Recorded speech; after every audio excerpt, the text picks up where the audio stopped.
Le Bellator, c'est mort.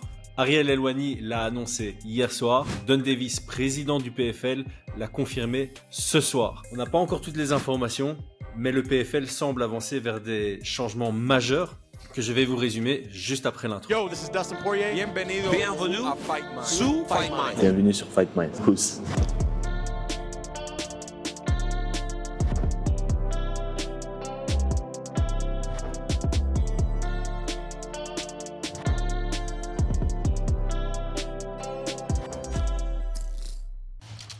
Paris sur le MMA avec Unibet. Quelle sera l'issue du combat? Une soumission? Un KO? Paris sur la prime numéro 1 avec Unibet. 100 € de bonus sur ton premier pari. Alors, procédons par ordre chronologique, l'ordre dans lequel on a reçu les informations. Hier, dans le podcast de Ariel Helwani, il nous a annoncé plusieurs détails. À prendre avec des mini pincettes.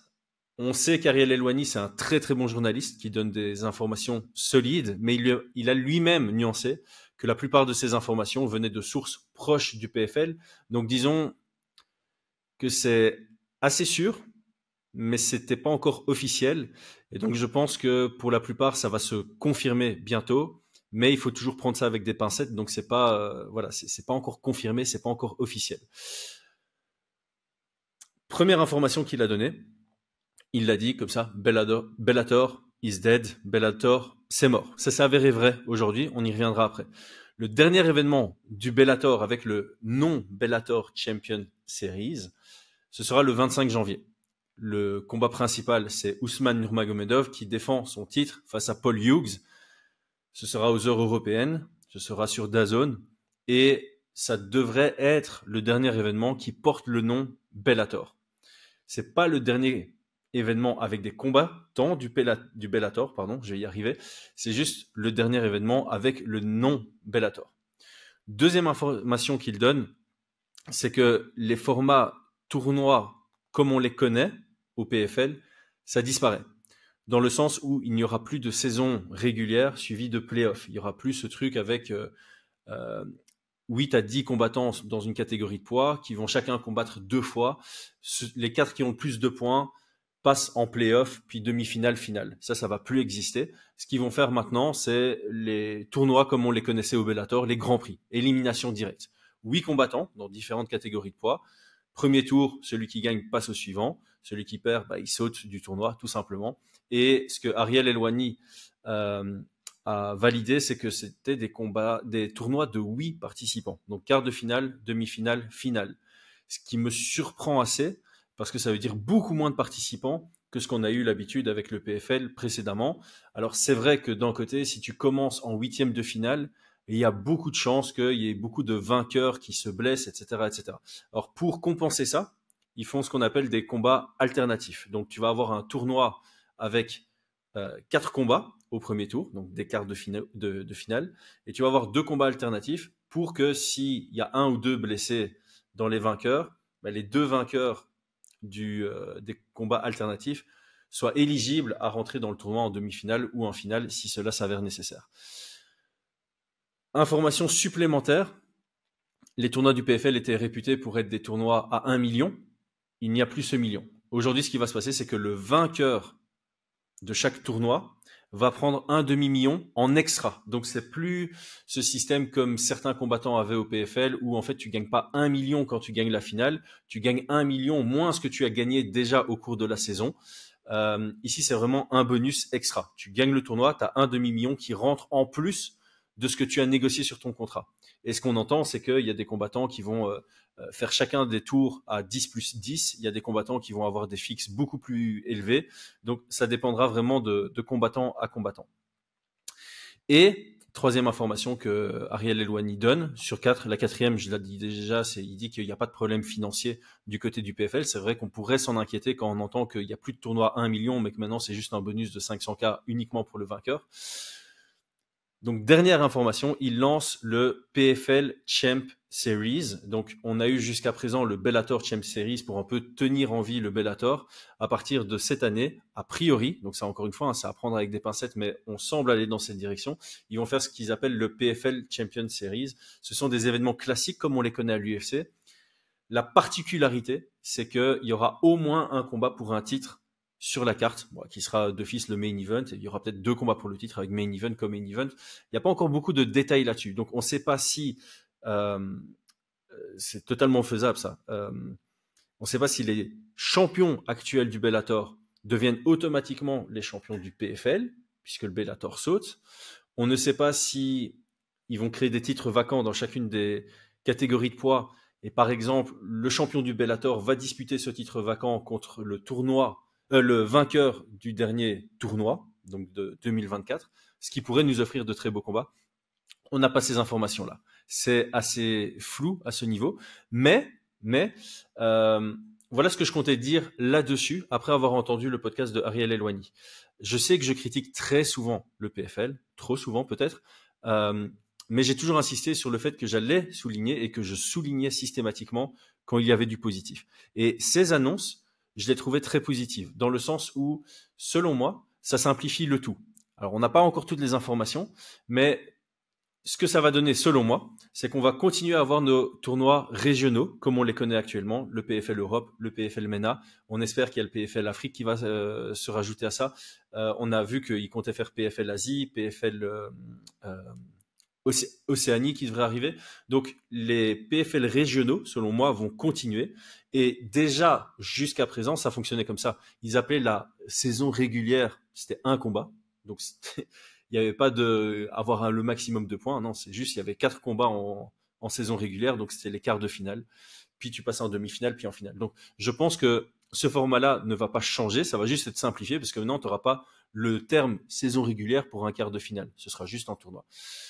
Et je pense que ces tournois régionaux vont permettre au PFL de dire, OK, les vainqueurs des tournois régionaux ont l'opportunité l'année prochaine de rejoindre le tournoi global.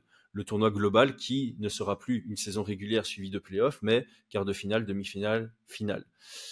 Ce qui va rendre les places dans le tournoi international plus chères, on va dire. Il y aura plus de valeur à rejoindre ce tournoi international, ce qui peut être intéressant. Et donc, il y a toujours cette continuité que j'ai toujours valorisée au PFL. Il y a toujours cette continuité de tu peux te faire découvrir sur la scène régionale et devenir une star internationale en 2 saisons. Dakota Ditcheva est l'exemple parfait. Elle gagne le PFL Europe, elle va au PFL Monde, elle gagne le PFL Monde, elle devient millionnaire. Donc, ce format-là, j'aime beaucoup. Et je pense que on garde on simplifie encore cette transition de régional vers international. Selon moi, encore une fois, on est vraiment à prendre avec des méga pincettes parce que c'est selon moi. Donc, on aura le tournoi régional, on aura le tournoi international, donc la modification de la saison régulière de la ligue en fait en tournoi. Donc, c'est marrant parce que c'est Professional Fighting League. Il n'y a plus de ligue maintenant, ce sera plutôt des tournois ou Grand Prix, on appelle ça comme on veut. Le tournoi international, selon moi, c'est pour rendre quelqu'un assez riche, mais c'est surtout le meilleur moyen de définir ton prochain challenger au titre PFL Champ. Et donc, les vainqueurs des tournois seront l'année d'après les challengers au titre des champions PFL. Et ça me semble super clair, super logique. D'un point de vue marketing, c'est ultra intéressant. Tu as des champions dans chaque catégorie de poids et sur l'année, ils vont défendre une fois contre quelqu'un qui mérite et puis la défense suivante l'année prochaine, c'est contre le vainqueur du tournoi. Et s'il est toujours le champion, il faudra trouver peut-être, je sais pas moi, le finaliste ou voilà. Ils devront trouver un système d'avoir un genre de ranking d'un côté, comme le fait l'UFC, et d'avoir ces tournois qui permettent de définir aussi le prochain challenger. Et puis c'est juste une question de gérer le calendrier qui sera la complexité. Mais selon moi, ça devient très facile. Quand on a une vision comme ça, on dit OK, il y a les tournois régionaux, il y a le tournoi international, et puis il y a les événements sans combat de tournoi avec des gens qui peuvent monter dans le ranking et puis à chaque fois des défenses de titre avec un champion clair. À partir de maintenant, selon moi, selon ma compréhension, il y a un champion clair et celui qui gagne le tournoi n'est pas un champion, ne devient pas un champion. D'ailleurs, jusqu'à présent, on avait l'impression que ceux qui gagnaient les tournois étaient champions parce qu'ils prenaient une ceinture, mais la réalité, c'est qu'ils ne défendaient pas cette ceinture, donc je ne les considère pas comme des champions en soi. Quand tu es champion, c'est que tu vas défendre ce titre. Tu dois défendre ce titre. Donc, aujourd'hui, je pense que c'est plus clair. On va avoir des champions, on va avoir des gagnants de tournois. Ils vont se rencontrer pour la ceinture. Et puis, les gagnants de tournois, je pense qu'il y aura une préférence pour eux de devenir champion et de continuer à défendre ce titre parce que en termes de rémunération, ce sera plus intéressant pour eux que de devoir re-rentrer dans le tournoi. Au final, tu viens de gagner 500K plus ta bourse. Et puis, ton combat d'après, tu vas rentrer dans le tournoi, tu vas gagner de nouveau ta prime sans la possibilité de gagner les 500K. Non, tu vas renégocier ton contrat en tant que challenger. Et si tu gagnes la ceinture, tu auras un contrat de champion. Donc pour ça, c'est très intéressant. Alors, certes, pour le moment, on se tire un peu les cheveux parce que ça fait beaucoup de changements. Il y a ça qui n'existe plus, il y a ça qui se modifie, donc c'est du changement qui complexifie notre compréhension. Mais pour ceux qui vont venir maintenant et apprendre ce qu'est le PFL, selon ma compréhension, c'est très facile. Ça simplifie la chose, donc j'aime bien. C'est assez logique, c'est assez clair, c'est simple. Donc voilà, comme je l'ai dit, quand c'est positif, j'ai dit que c'est positif. Jusque-là, tout allait bien. Et puis, il y a eu l'annonce de Don Davis, là, il y a quelques heures. En résumé, il dit que le PFL a acquis le Bellator il y a 1 an, principalement pour la beauté de son roster, donc pour les combattants, pour avoir un meilleur roster, avoir plus des accès à des très bons combattants. Et à compter d'aujourd'hui, tout sera sous le nom PFL. Donc, il confirme que Bellator is dead, Bellator est mort. Ça, il confirme ce qu'avait dit Ariel Helwani hier. Il dit également, bon, c'est pas une traduction pile poil, mais en gros, il dit que le Bellator a une librairie riche qui sera encore mise en avant via les réseaux, via les partenaires, les broadcasts, etc. Tous les combattants sont aujourd'hui connectés et intégrés sous PFL. Donc, il met l'accent sur le fait que merci Bellator, vous avez été exceptionnel. Maintenant, le nom Bellator n'existe plus. Tout vient sous PFL, mais on va quand même respecter le Bellator et on va continuer à montrer des highlights précédents. On va pas oublier votre histoire, quoi, grosso modo. Donc, tout ça va bien. Tout ça est clair. Et puis, il y a une phrase à la con dans ce communiqué. Je vais y arriver. Je la donne en anglais pour être sûr que l'absence de compréhension de cette phrase ne vienne pas de ma traduction. En anglais, il écrit « The Bellator brand carries a rich history that will continue to be respected and appreciated through select feature title bouts ». Donc, le branding Bellator a une riche histoire qui va continuer à être respectée et appréciée au travers de combats pour le titre sélectionnés ou mis en avant. J'arrive déjà pas à bien le traduire, mais j'arrive à... Non, c'est impossible. Désolé, j'ai essayé de retourner cette phrase dans tous les sens. Je suis allé sur Twitter, j'ai regardé les commentaires. Voilà. Autant avec les informations qu'Ariel Helwani nous a données hier, tout me semblait clair. Ici, on a un communiqué préparé depuis longtemps, j'imagine, qui est supposé être professionnel. Et avec ce communiqué qui est supposé expliquer les choses, ils ont réussi à nous embrouiller. Et je suis pas le seul, parce qu'on pourrait dire, ouais, Christian Hater, tu fais tout pour critiquer le PFL. Non. Je suis allé sur Twitter, j'ai regardé plein de commentaires. Ariel Helwani a repartagé ce tweet de Don Davis. Les commentaires de Don Davis, il y en a plein. Le commentaire qui revient le plus souvent, c'est de se questionner de ce que signifie Through Select Feature Title Bouts. Est-ce que ça veut dire qu'ils vont quand même continuer à faire des combats pour un titre Bellator qui n'existe plus? C'est pas clair. J'espère sincèrement que ce qu'ils entendent par là, c'est qu'effectivement, il y aura toujours une ceinture qui sera la ceinture du PFL et qui sera la ceinture linéaire du Bellator, dans le sens où tous les champions Bellator aujourd'hui deviennent le champion PFL. J'espère que c'est ça. Mais pourquoi tu le dis pas clairement dans ton communiqué? C'est vraiment pas compliqué à dire. Donc bref, je bloque sur cette phrase.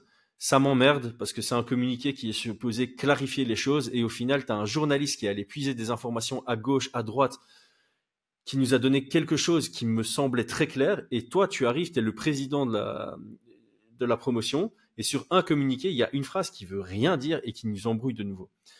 Alors, pour résumer, je garde un espoir positif sur toute cette situation. J'ai l'impression que les changements du PFL vont dans la bonne direction. Une direction qui était importante selon moi en 2025, c'était la capacité à faire quelque chose de compréhensible pour les nouveaux fans qui viennent pas être embrouillés entre PFL régional, saison régulière, playoff, championship, PFL Pay-Per-View Series, Bellator Champion Series. Ça partait dans tous les sens. Ici, j'ai l'impression qu'ils ont réussi à trouver un système qui simplifie tout ça. Mais, je dois quand même le souligner dans cette vidéo, on a Corey Anderson, le champion 93 kg du Bellator, qui a dit sur Twitter qu'il a appris ça comme tout le monde, sur Twitter. Donc il a appris que le Bellator était mort sur Twitter. Il sait pas s'il devient le champion PFL. Il sait pas ce qu'il en est de son contrat. Il sait pas ce qu'il en est de sa situation. Et là, on a Patricio Pitbull qui au moment où je suis en train d'enregistrer le podcast, nous a de nouveau fait une dizaine de tweets et je suis sûr qu'il est encore en train de continuer, qui est en train de tirer sur Don Davis, sur Pete Murray, donc le CEO du PFL. Le PFL, quant à la gestion de sa situation. Il s'était calmé parce que Don Davis lui avait dit que Pete Murray allait le contacter pour régler la situation, trouver un win-win. Il a dit dans ses tweets que c'est pas un win-win, c'est pas un 50-50, c'est un 100-0 pour le PFL. Ils ont essayé de l'entuber. Il s'est plaint des primes des combattants. Il dit que les combattants du Bellator, ils sont maintenant les mains liées. Ils ont mis à jour leur contrat pour qu'ils puissent plus jamais être free agents, qu'ils puissent pas aller à l'UFC, qu'ils doivent accepter de réduire leur rémunération. Il est vraiment en train de faire des sorties de dingue. Il a tagué Francis Ngannou pour pouvoir faire une union de combattants au PFL. Ouais, il pète un plomb. Il pète un plomb et c'est pas rassurant. C'est pas rassurant parce que j'avais échangé avec Alexandre Herbinet de RMC sur Twitter par rapport à ça. J'avais essayé de justement défendre le PFL en disant les informations qu'on a reçues de Ariel Helwani, c'est Ariel Helwani qui est allé les chercher et c'est un peu des informations qui ont été fuitées par des gens proches du PFL. Donc le PFL avait probablement prévu de faire une annonce officielle plus tard et donc prévenir tous les combattants, managers impactés par ces décisions entre maintenant et l'annonce officielle. La réalité, c'est qu'ils ont fait une annonce officielle aujourd'hui et qu'on voit que des combattants sont pas au courant de leur situation. Et ça, c'est problématique parce que quand tu prends ce genre de décision qui impacte drastiquement non seulement la carrière, mais la vie de tes meilleurs combattants, du Bellator, que tu dis dans ton annonce avoir racheté pour la beauté de leur roster, là, il y a un problème. Et là, je m'inquiète de nouveau. Donc, encore une fois, on était bien parti là. Vraiment, depuis hier soir, j'étais en mode, ouais, là, il y a des bonnes décisions qui sont prises. On va avoir des bonnes communications du PFL. Ça va me motiver. Et là, de nouveau, en un tweet de Don Davis, je me tire les cheveux. Et en 2 tweets de Corey Anderson et de Patricio Pitbull, et je suis assez sûr qu'il y a d'autres combattants qui vont sortir et communiquer là-dessus. Ça me fait un peu peur. Alors, je nuance tout à la fin de cette vidéo. Merci de l'avoir suivi. Je vous invite à vous abonner. Je nuance. Là, on est le 14 janvier, donc on est mardi 20h57 quand j'enregistre cette vidéo. Elle va sortir mercredi midi. Il y a peut-être des informations qui seront sorties entre-temps. Je vous garantis que s'il y a des informations importantes qui sortent entre-temps, je ferai un commentaire épinglé ici en dessous. Et je m'engage à faire le suivi de toute cette histoire qui tourne autour du PFL, des modifications, etc., pour essayer de vous clarifier un maximum la situation de la manière la plus intègre que possible. J'aurai toujours mon opinion. Donc, j'ai toujours structuré mes futurs podcasts en solo de cette manière, comme je l'ai fait aujourd'hui. D'abord le factuel et puis les opinions, mes opinions. Comme ça, on a vraiment le factuel et puis le nuancé. Merci à tous. Je vous souhaite une belle journée et on verra comment cette situation évolue. Comme je disais, je penchais du côté positif et là, je commence à émettre un peu des doutes. Je suis très intéressé par votre avis à mettre en commentaire. Ciao, ciao les gars.